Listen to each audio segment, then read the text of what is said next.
So I've got my design chosen and I've set things in motion. You can see this is how much it's stitched so far. And it's looking pretty good. I used gray thread because all of this fabric was so busy that I thought gray would be good. Now some of you pro-stitcher light people out there, even pro-stitcher users, I really wanted to close that gap between those, but it wouldn't let me make any more adjustments than what I've done. So if any of you have tips on that, let me know. Anyway, I'm just going to let this stitch across and then I'll roll it up. And it looks like I have about, let's see, I can't change that now, but I think I have about 6 rows of that. Alright, we're almost to the end here. We just got this one little corner left to do. And then we'll pull it off the long arm, trim it, and put a binding on. And we'll have us a quilt in a hurry. Alrighty, so I have taken off the quilt from the long arm, except for the backing is still pinned on here. So I just have to, I'll just cut that across through here. And then we'll take this up to the she shed and trim it all the way up, all the way around, get our binding made and install that, and we'll be done. Alright, so I forgot to mention, I think I forgot to mention, the name of this design is Field of Flowers. You can't see it, but it gets the job done. It kind of looks cool running through these borders, kind of abstractly. But I called this guy a lion at the beginning of the first video. That is a tiger. I don't know if tigers roar, but in that moment I thought that was a lion. Alright, so I got these edges to clip off, trim off with my rotary cutter and ruler. So I'm going to do that, and then we're going to look at some, whatever I have left over for binding. Okay, binding. I've got everything trimmed off here on the quilt, and I've pulled together all the scraps I have. So all of these little scraps will just be scraps that I'll process into the categories that I have. And some of these looks like they'll just be strings. So I have a category for that. I also have batting scraps, which these are the what's left over from trimming. I had some bigger pieces in this. I will process these for stuffing. I process them into 2.5-inch strips and sometimes 1.5-inch strips if I'm doing quilt as you go, right? But out of the fabric I have, out of the colors, even if I put all of this together end to end in 2.5 or 2.25 strips, it's not going to be enough. I just don't think it's going to be enough. And I don't want to go down that path not knowing and then cut this up into smaller pieces. So these also will be put either back in my stash, some of them could be, and then others I probably need to go on and process into squares. The other thing we have is the leftovers of the border, which I think would be perfect. However, there again, I don't think I have enough. I don't think there's any way in the world I can get enough out of what I have. So, not going to try that either. That makes me sad because I would have liked to have had this as the border. And then the only thing I have left, I won't say it's the only thing I have left, but I have this, but I don't think that's going to look good. I'm going to put it up here so you can see. I have plenty, as you can see. I'm going to put this up here so you can see it.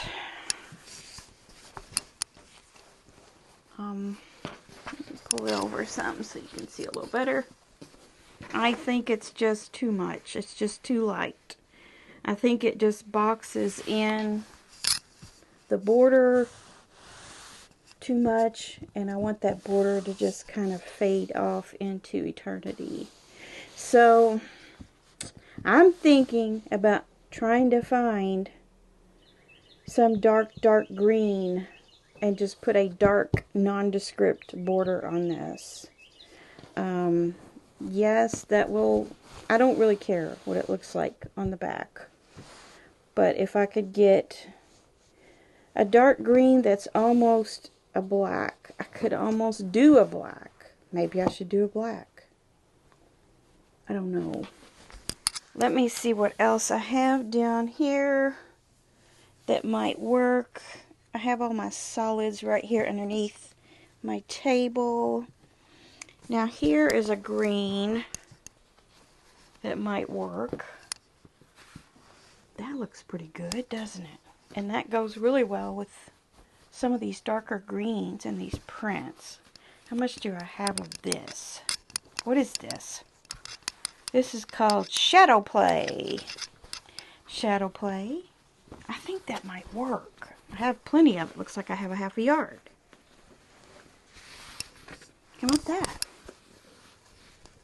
Yeah, I want to do this. I think I'll do this. So that way I can go ahead and cut up my customary 2.5 inches and put that on there. I think that'll look good.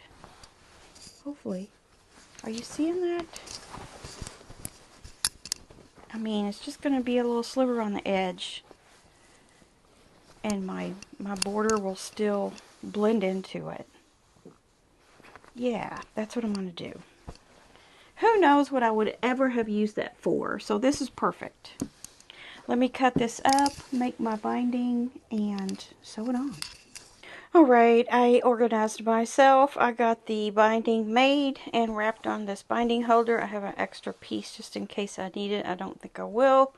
If I don't, I will put that in my 2.5 inch strips. So I have 2.5 inch strips, 5 inch squares, 7.5 inch squares, a 3.5 inch square, a few 2.5 inch squares. I have 2.5 inch batting strips, and I have batting for stuffing. And all of these things have little bins or bags or whatever that they go into. And then, of course, I did have a bunch of this that I just put into my bins of color for my stash. So there was a good chunk there that I stuck in there. And also the hand-dyed fabrics. The little strip pieces, the strings are already in my string box. And what else did I have? Oh, I decided to put the bigger scraps into my batik box, which is where they were to start with. So I just put those back, and I'll use them on another project probably. It's amazing how far fat quarters can go. Alright, so let's get this binding on. Machine getting ready to put the binding on, and I have a new little tool here I want to try out. This is the first time for me as well. You're seeing it the first time. I'm using it for the first time, so we'll see if we like this or not. This little tool was sent to me to demo and review, so I actually have a giveaway for a couple of these, and also an Amazon link. I'll talk about that a little bit more later, but as you can see, this is a magnetic seam guide. It's firmly attached to my plate, and it's super strong. It's the strongest seam guide I've ever used as far as the magnetism of it. So I have my 1/4 inch foot on still, and I am going to attach the binding to the back and then pull it over to the front. So I'm going to start like I normally will, with probably, I don't know, 6 inches or so extra, and then I'm going to stick that under here, and you see it has a little lever that you can do that with. So let's see if I can see a little bit of a challenge already, because I have to have one hand to hold this up and another hand to stick that under there. So that's something to consider, but nothing major. Just kind of make sure everything is where it's supposed to be. And I can put my foot down, and I need to change my thread out.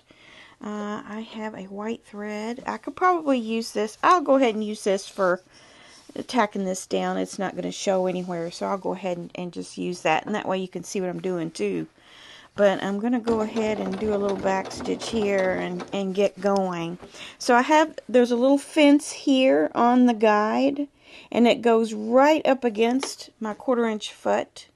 So I know I have it in the right position. And then I just squared it off with the plate of my throat here to make sure it's on there squarely. And I'm just going to take off here, and as you can see, instead of me holding on to my binding like this is what I normally would do. I would do this. And there might be some instances where I will still have to do that. But it basically is doing that finger work for me. I'm going to go ahead and go down through here. I just have my regular about a 2 length stitch like you normally would.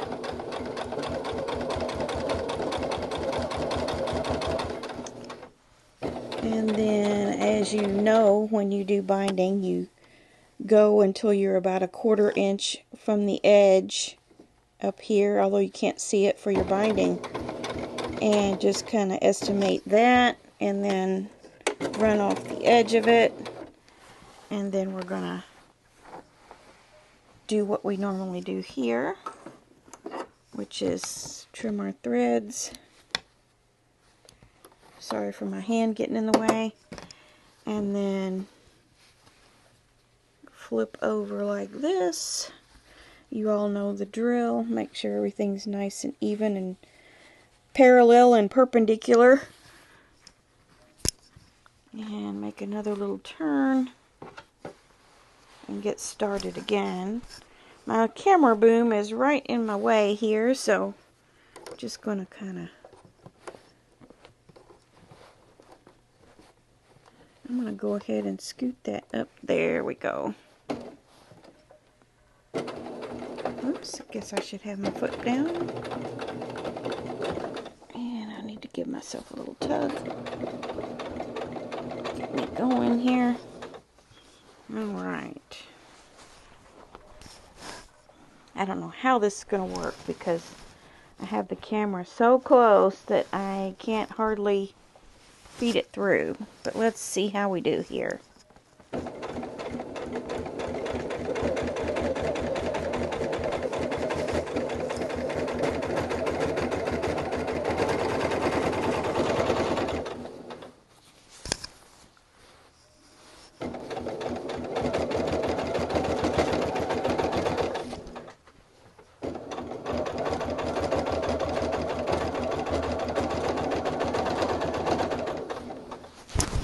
I'm seeing this as being very helpful. It does not necessitate that I use my other hand. So I can just kind of manage my quilt bulk here behind me, or in front of me actually, and then just use my right hand to guide it through. So I'm really liking this. I'm going to go ahead and go all the way around the quilt, and then we'll see how this works when we do the other side, the finishing side, to the right side. So I think you get the idea of how this works. It seems to be staying in place very well. No shifting or moving. Okay, I'm almost done getting my binding on for the first go around. And I just want to show you how quickly I'm able to sew. No use for a stiletto or a chopstick or anything to guide your binding through. It's keeping it nice and straight for me. And I don't think I have ever put a binding on this fast and accurately before. I've never been able to do that. I've never been able to go that fast on putting a binding on. Yeah, you have to stop and adjust, you know, every so often, but that's just moving things around. But I'm barely having to guide it through. I mean, that's basically all I'm doing, is just guiding it through a little bit. Other than that, this little dude right here is keeping it in place. So I'm coming up on my other end here, so I'm going to stop and put those ends together, and then we'll see what it does for the other side. Okay, so now I am ready to put my binding to the front. This is the front of my quilt. I've got it sewn down, and then I'm just going to roll this around, and I use a actual binding foot that comes with my baby lock. I'll take it off and show you. Looks like this. It's very flat, so it holds your binding down as well. And then there's this little bit of a groove. I don't know if you can see it, but I can actually stick my fingernail down into that. And if you look this way, I don't know if you can tell, but this is higher than this toe here. So the edge of your binding goes along that little edge, and that gives you a consistent seam line down through there, stitch line. So it kind of goes like that. Right? It's not perfect, but it's the best thing I've found so far for being consistent on this stitch line on the side that shows. So I'm going to use that just like I normally do, but I'm also going to use this seam guide here solely for the purpose of this little arm to help me. Now this is up against my foot, but this is not a measurement. It's not a 1/4 inch that I need, or 3/8 or 1/2 inch or 5/8. It's not measuring for me like it was kind of helping me with my 1/4 inch foot, because it was resting against it, and that was exactly a 1/4 inch. So this time I'm just going to turn over my normal amount. I can eyeball this because I've done so many, but it should come out to be about a 1/2 to 5/8 inch, depending on how much you want to show on the front. The more you pull over, the less you have on the back. Looks more like piping, which is fine. If you want to kind of meet in the middle and just cover up your stitch lines, your attaching lines there, your seams, just take it about a 1/2 inch. That's what I do. I just want to make sure I catch in my first line of stitching underneath, well underneath. So this time I'm going to use my little seam guide with the extra finger on it to hold it down like this. And I can already see an issue that I'm going to have to correct, which is no big deal. I need to be able to move it over a little more, because I want that little bit. See how that toe, I hope you're able to see this, but see how this toe right here is catching, and the presser foot's not even down. It's catching that little ledge that I was pointing out to you before. So this foot is a big help. So I have this out of the way enough now that I can get that stitch line, that finished stitch line on my binding in the right place. So now I have a little extra help with this dude. And he also adjusts. So if you have a lot, you can adjust it out to where it doesn't clamp down as tightly. It's not tight. It's like less than a clothespin of pressure. A lot less. But if you keep it mostly unscrewed, it's just going to keep that light pressure on it for you, like your finger would. See? About like a finger. So let's go down through here and see what happens. I'm going to switch my stitch length to about 3, a tiny bit over 3, and get this going. I'm going to put it straight with this foot, or this throat plate here, and I'm just going to take off.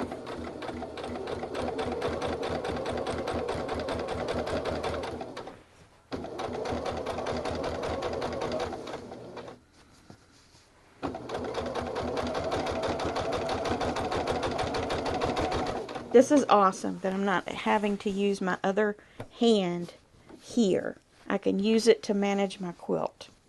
I really like that.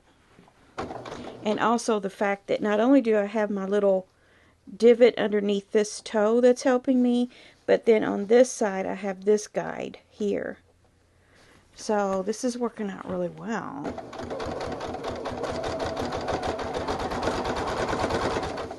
And look how fast I can go on this. This is pretty cool.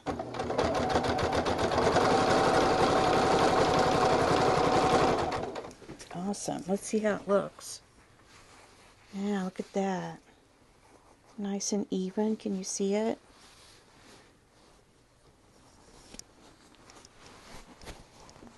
Get it under the light here. Looks good. I didn't exactly have the right color of green thread. It's a little bit light, but we're going with it. Got to work with what you have, right? Okay, let's continue on.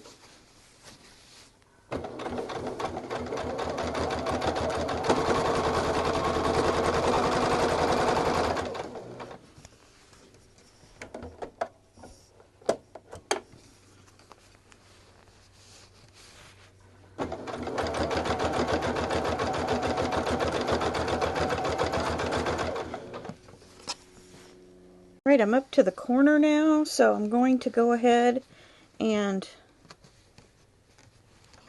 I never know which way is the best. I do it both ways. So I think this usually works the best for me for mitering those corners. Yes, that will be the best. So just pull this one straight across and then this one over. And make sure you have a point of attachment right there. See, my stitch line is going to come down through here. It's going to grab this right in the right place and then head this way. So I could keep that pin in there, but I think it's just going to get in my way because we're not very far from it. So let's see if this helps or hinders me. It's definitely helping me, at least to get that far with it. You just have to be very careful with these anyway. Watch what you're doing. There, I caught it. Now I can turn around and start again. And I never knew binding could be so much fun. I've always enjoyed doing binding, even back when I used to hand sew it. But now that I do it on the machine, and with this foot, and now this little helper, I'm really enjoying it. And it's going super fast.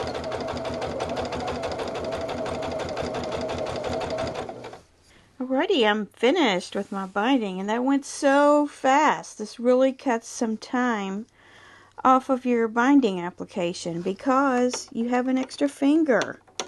Wouldn't it be nice to have an extra couple of fingers? Well, this gives you 1 or 2 or more, depending on what you're doing. It really does help. You don't have to stop and start so much. You can do some really long stretches of straight sewing.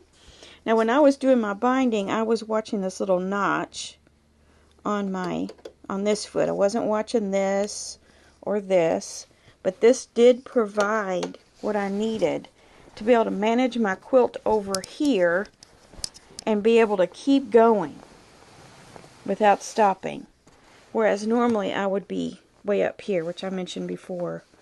But this helped me to keep things flat and even as I went. So, and then, like I said too, I had to move it over this way, but you can position this anywhere, even all the way up to there, up to the side of your foot is as far as it'll go, but then it'll go, you know, out a ways too,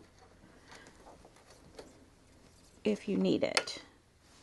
I really like this. I didn't think I would like it. I thought it would be kind of gimmicky and redundant, you know, but it really did help me out quite a bit with this sewing here on the binding.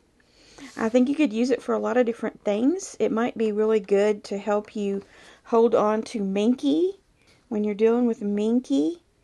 Tends to be a little bit slippery, so it might help with that. What else? Maybe even some thicker canvas type items that you're sewing where you need, you know, extra strength to hold something down. You know, you've got all those heavy layers and it's just hard to hold them all down and sew. This would help you with that. Just all kinds of things. I think it would be good also. Something that came to mind, we just did our Quilt As You Go quilt, and those long sashings. It would have been really nice to have had an extra help there and keeping those straight and keep them from getting wavy on you and pleated. So yeah, this is really cool. So let me give you the details about this and the giveaway. I'm going to look up some things on Amazon here to make sure I get the right information. I'll be right back. Okay, so I've looked the item up on Amazon with our special link for my subscribers. It's in the description box of this video. But if you touch that link, it will take you to this screen here. And you'll see that the regular price is $12.99, and with 30% off, it's $8.99. There's a coupon place here you can check for a coupon to make sure you get your discount. And yeah, I think it's worth every penny. And I don't often say that I would actually pay more for this item, but I would be tempted to pay up to $20 for this item. I think it's very useful. It's probably pretty much indestructible. I guess you could lose the screw, but yeah, look at that. It's a pretty heavy duty magnet, heavy duty metal. I don't see this breaking. It's not made of any plastic parts that I can see. It's heavy. It's a heavy piece of equipment, if you will. So go to Amazon and get yours today. I do have two that they sent me that I will put in a giveaway. So if you leave a comment below this video, just this part 2 video, you will be entered for the drawing, and I will be drawing those names on Friday of this week. So yeah, go get yourself one. Get one for a friend. I think every sewing room needs one of these. So in your comment, if you don't want the item, just indicate that in your comment. Otherwise, any comment will get you into the drawing for two of these. Two winners, two separate winners will win one of these on Friday of this week. And that would be March the 14th, I think, 2024. So if you're watching this in the future, that giveaway is already over, but you could possibly still use the link in this video. Check it out. If not, just go searching for Upgraded Magnetic Seam Guide for Sewing Machine. That's what it says it's called here. It's called the, it's called the Upgraded Magnetic Seam Guide. So, there you go. Alright, so it's very late at night, and I did get this quilt done in a day, but I'll make some nice pictures of it for you outside the following day, and that will wrap up this video. I hope you enjoyed it. Thanks for watching, and I'll see you soon. Bye!